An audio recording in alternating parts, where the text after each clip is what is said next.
Hello and welcome to our 15th lesson. This lesson is the third lesson of our Angry Crab piece. And we're going to go over the last 4 sprites in the scripts. And there's actually sounds in these last 4 sprites as well. So we're going to go over them. This is the octopus, the starfish, and the fish, the 2 starfish and the fish. As we mentioned before, each of these have 2 costumes for the octopus so that it looks like it's swimming. So the starfish, one going right, one going left, so it looks like it's moving, and then the fish, so it looks like it's swimming. Well, let's come over here. I'll do the sound real quick. Also, each of these have a popping sound, so that when this crab, when the bubble hits one of the sprites, it makes a popping sound. So that is what the sound's for, and it's in each one of these. It's very simple. We just imported it, and it was probably a sound effect in the sound effects. There it is.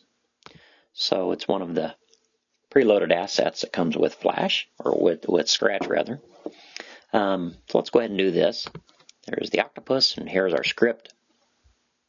All of these scripts are similar with the exception of the octopus. The octopus is going to shrink. Each time we hit it, we're going to make it shrink a little bit. And so that's when we have this, when it's clicked, we're going to resize the octopus to 40%. And forever, this is our game loop, kind of.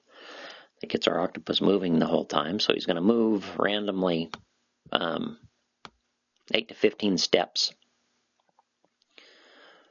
So then he's going to switch costumes. He's constantly going to go from his costume where he's facing up to down, up to down, up to down. You see him swimming over there, or it looks like he's swimming because it's changing the costumes. And then it's waiting 0.1 seconds before it changes. Otherwise, it would change so fast you would hardly have a chance to see it. And then this is telling it when it gets all the way to the right, change its position and set it back here all the way to the left, so that it looks like it's going through the screen. So it's what this one is doing right here, X position. It's coming all the way. When it gets 235, it's bringing him right back here. Okay, and this is where it's touching the bubble. So when this crab shoots the bubble, if it's touching and touches our little octopus, it's going to play the pop sound, which we had. It's going to change its variable to I've been hit. And remember that I've been hit to yes sends that bubble, hides the bubble, and sends it right back under the crab. And then it's going to change the color effect of the octopus, and it's going to shrink him a little bit, and it's going to do that every time. We'll play it here, and we'll see if I can maybe hit him a few times so you can kind of see. Oops, I missed him. Here, there, you've seen him shrink and change colors. See if we can hit him again. Now, you could easily add a score to this. There's not a score, but you could easily do that if you wanted to kind of fancy it up. You know, when you did the monkey catch game, you had score. So you just have to create a score variable and put it in this if loop, or this if condition in the loop.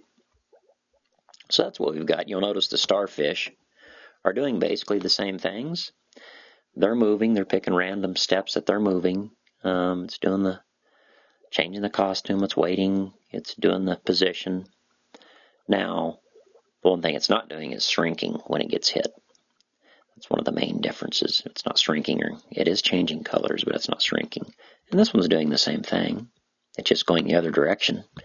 You notice here he's moving minus 5 and 15. That's the one going back this way, right here.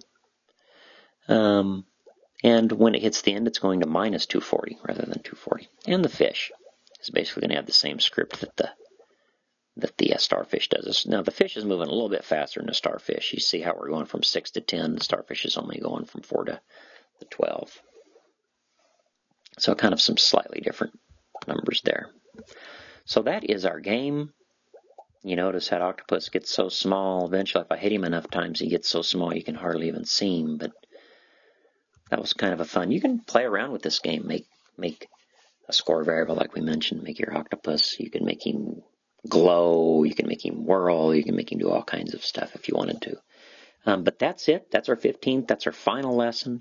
You should have a really good understanding now of Scratch. And as you get into one of your labs, you should really know how to leverage these blocks.